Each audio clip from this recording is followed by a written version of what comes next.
When they said a plaza of antiques and art, they weren't kidding. Look at this place. We were talking recently at a vendor mall in Florida about fake Galle. These are real pieces, and here's how you can see the difference. Notice the signature is subtle. It's down on the bottom of the piece. It's not in the middle. It's not conspicuous, because Emile Galle, he wanted to be recognized for his work, but it wasn't about him. It was about the work. You can also see the softness. You can also see the way the tops are beveled and not rounded. So those are all clues to buy real instead of reproduction. Real pieces are typically going to be in the several hundred to low thousands range. He was really known for the cameo glass. He was arguably the progenitor of the style, although really the Romans were. But he brought it back in the late 1800s. There's other makers as well in here, a beautiful collection. These are high-end antiques. This is what people who... Quality, yeah. Yeah. This is the sort of thing that people who have very large fancy homes and collect antiques, it's not kitsch, it's great stuff. Look at the wonderful painting and detail and design on these pieces, and they do have the original pair. And in the middle, a quite incredible Art Nouveau French console bowl with the two lovers in silver plate. Underneath this deco lamp here. Wonderful 1930s piece. The ormolu on these cherub candle holders is really quite impressive as well. And again, they have a pair. They seem to be very careful to buy things that are all original and have everything in the set. But of course, you would expect that in a place of this quality. And this is cloud glass. We don't see a lot of cloud glass anymore, but there was a time I saw these in the States a lot. And this also heralds from what we would call Bohemia now. You have to do a lot of math when you're buying internationally. Let's see. They're about $65 each then. That doesn't seem bad at all. Okay. Hello. Who are you? Hello, buddy. You've had a shave, haven't you? Well, aren't you cute and sweet to come over and say hello to us? Betty was in finance, so fortunately she can do the math for us. $78 is a piece for the Sabino knife rest. That is really not a bad price, honestly. It's something that could fit in a suitcase. We'll see. Mine were not as fine as this, but I did just sell my set of French pedestals, and they really are just for ornaments to sit upon. They don't open, they're not cabinets. They are made to put wonderful ormolu candlesticks like these. It's a pair. Oh, there's two of them. Oh, I see. You're the greeters. I get it. There's so much good stonework here. Even all the modern buildings. I mean, it's what's here. The floors are marble, and this furniture is marble, and it's just beautiful.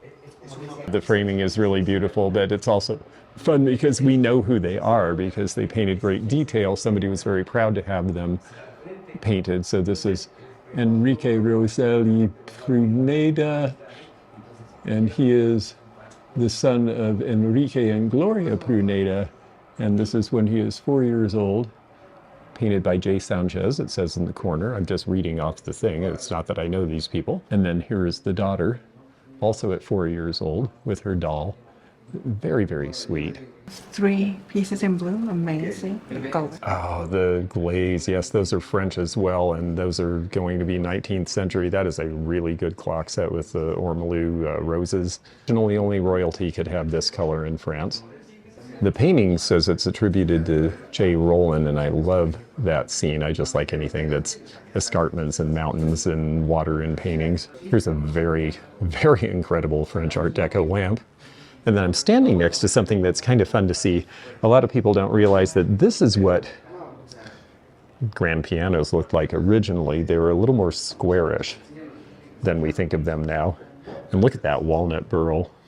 I know pianos are not as popular as they were, but this is an exception because this is something that's going to have been for a very fine home, then that's where it would go.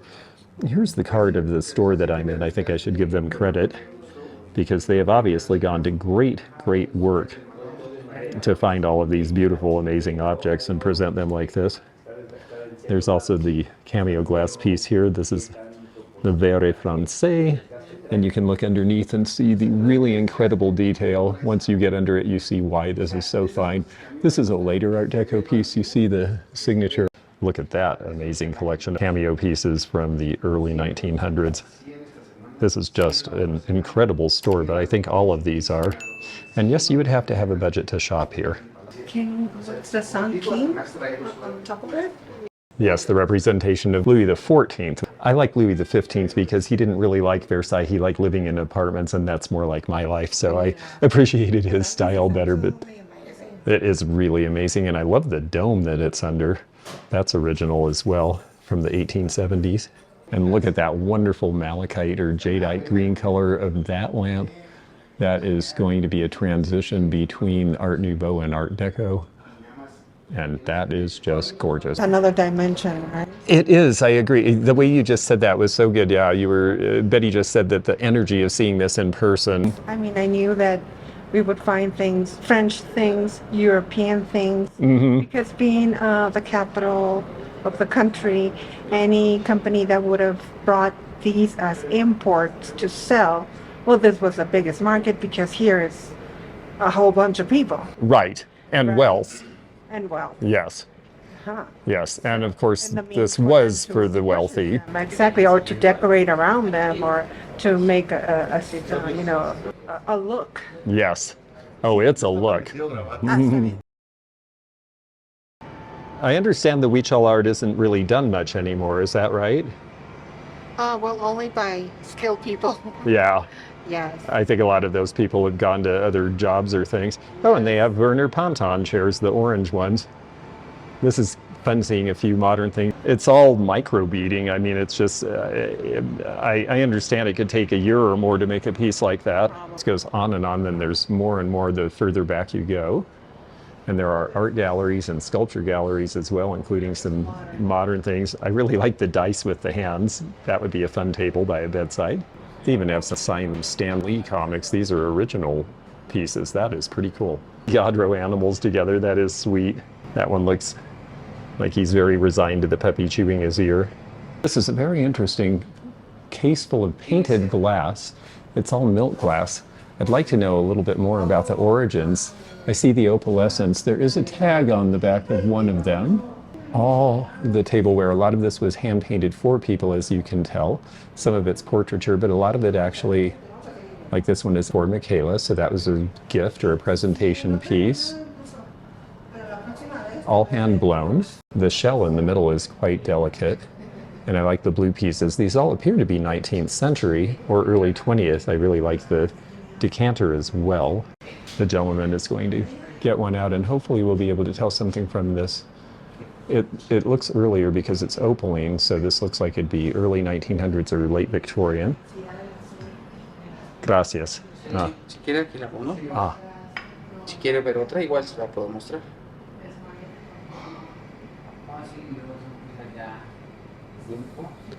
Arte Español.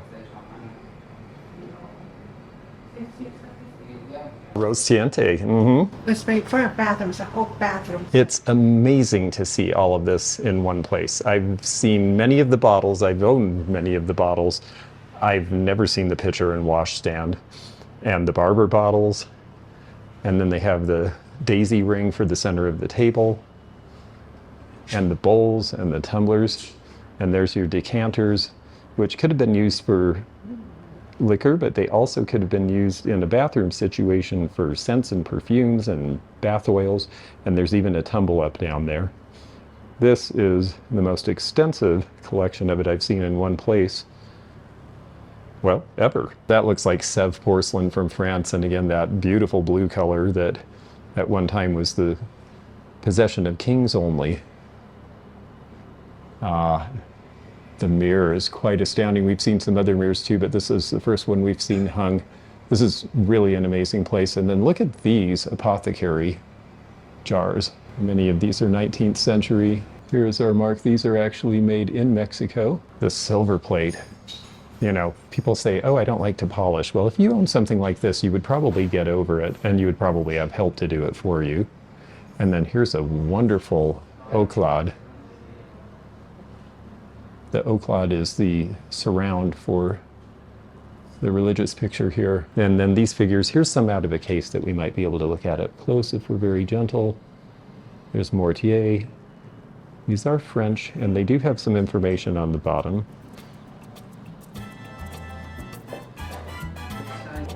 Another really worthwhile place to go if you're trying to understand Mexican culture is the Palace of Fine Arts. It's an amazing building with a Beaux-Arts exterior and an Art Deco interior that took decades to build. And it is the place that houses a lot of the major murals by Mexico's very most famous artists, along with traveling exhibitions. It's really a very impressive place. And a lot of the masterworks are out in the main lobbies where they're easy to see from a distance because they're so large. Muralism really impacted a lot of art all over the world, and a lot of it came to be during the 1930s, during a time of upheaval between the elite and labor classes, and you really see that reflected in the art of Diego Rivera in particular. This was during the time that he was with Frida Kahlo. The rest of the building was really architecturally so interesting as well. They also have a lot of performances and tours here. It is a fantastic place to spend some time if you like the art world.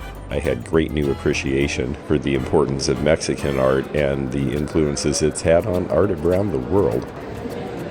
But with hope towards a better future. Meanwhile, its hands control the forces of nature and mechanical and natural nature. Has to choose between the threat of capitalism, represented by the United States, and the promise of socialism, represented by the Soviet Union. Yo la veo y tú la entiendes.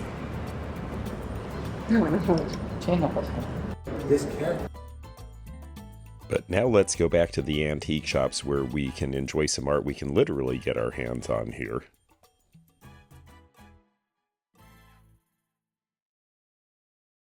Oh, that is lovely. And for you modernists, they have some interesting pieces there. Look at that wonderful coffee table.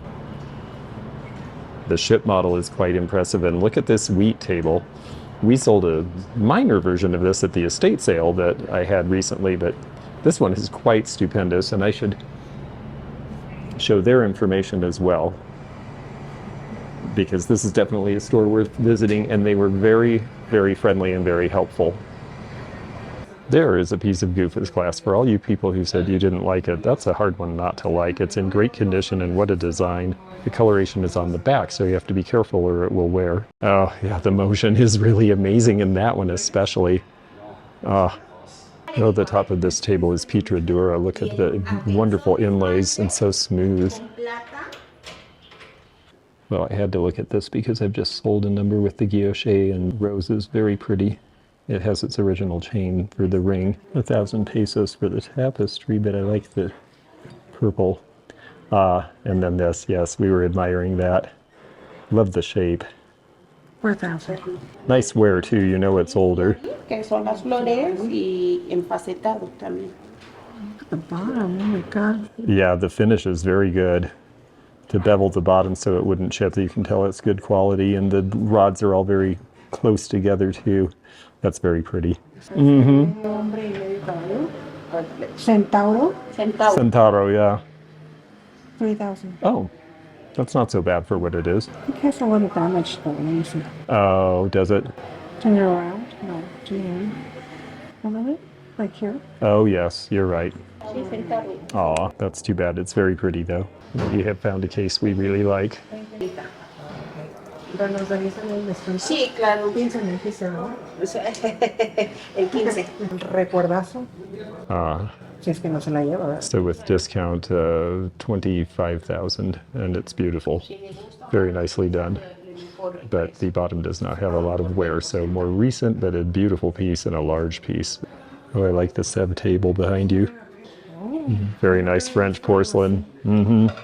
Price on this adjusted to American is about $1,500, which is where I would expect. That's actually not an unreasonable price. I have to say all the prices they've quoted for what they have seem to be where they should be. Esas son austriacas. Venetian.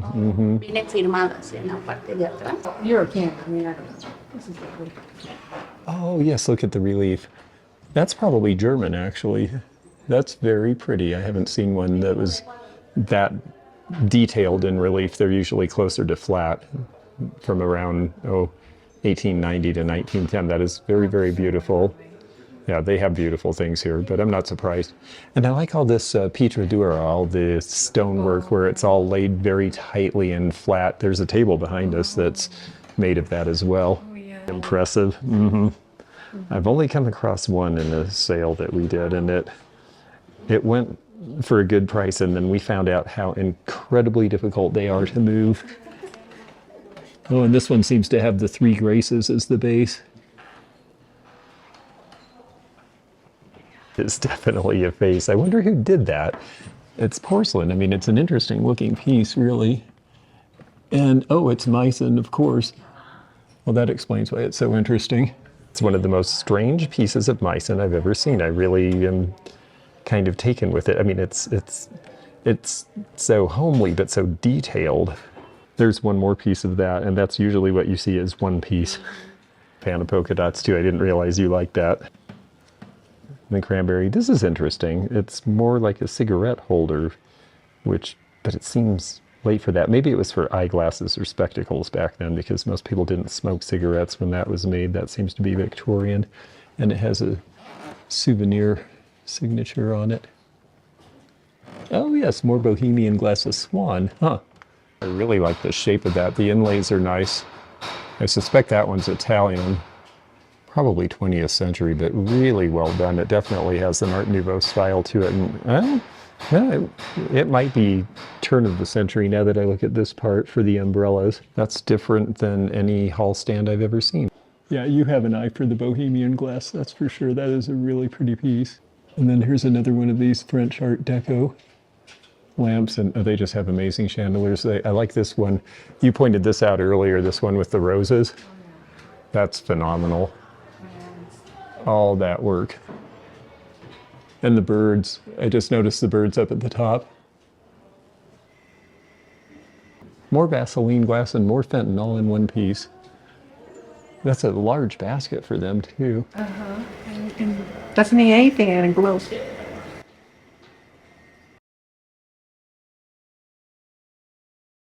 Yeah, I thought there'd be something. There is a glass tradition here, and that is interesting. So there she is again. And with the hand-broken pontle, yeah. And the design here, that's very nice. One deal on the other side. There he is, one deal. And this must represent the rose. The roses, yes, in a stylized form. That seems like something that might have been made 120 years ago. Probably after 1900, because the seam goes all the way up the side. And it's a two-part mold. Yes. Yeah, because I'm sure this was something that was just on someone's table, and there's certainly been earthquakes and horrible things here that you would think would take that out. That's actually quite interesting. Really pretty. Oh, the blue is really beautiful, and then the Art Deco one in front of it too. The marble lamp, that is amazing. I've only seen one before with the light on the inside like that. And it's human-sized. The tapestry is 19th century, and look at Triton in there. A little bit hard to see. It's been rebacked, and you can see that it's had a lot of age, but you see the face and the trident, and it's really a beautiful piece. William Randolph Hearst had large pieces like this at Hearst Castle, and that really kicked off the boom in collecting these things in the 1920s and 30s in the United States. And they became very popular with artisans from Puebla. Oh, Puebla is where this originated. Okay. Yeah. Well, I don't know if it originated there, But that's where if you want the high end, it must be from there. it's beautiful with all the detail. And here with the Garden of Eden. Mm-hmm. Oh, yes, I see. You see them on the serpent and Adam and Eve. And then the skulls. That's a newer version. Right. I think it's Art Deco in style, someone. I noticed they had other pieces that seemed to be signed by him. And you said El Caballito is? El Caballito. Yeah. That's amazing that is in the center of a rotary. Here in Mexico. Yeah. On the counter. Oh, the hens with nests, yes, in the bright blue color. Probably Valérie Stahl from France, I imagine.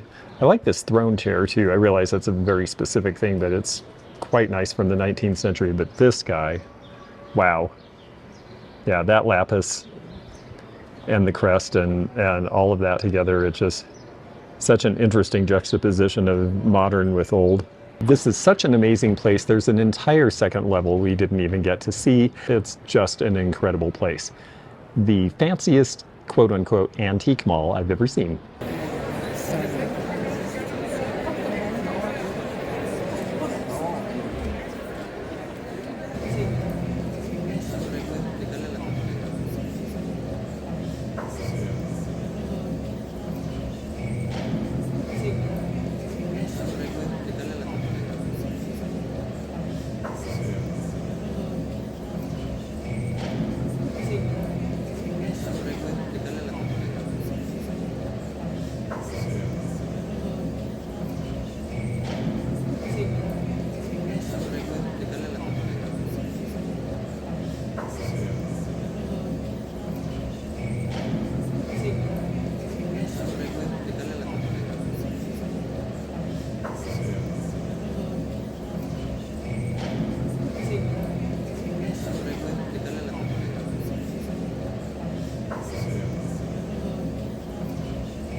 Ah, thank you. I'm so glad you thought of this.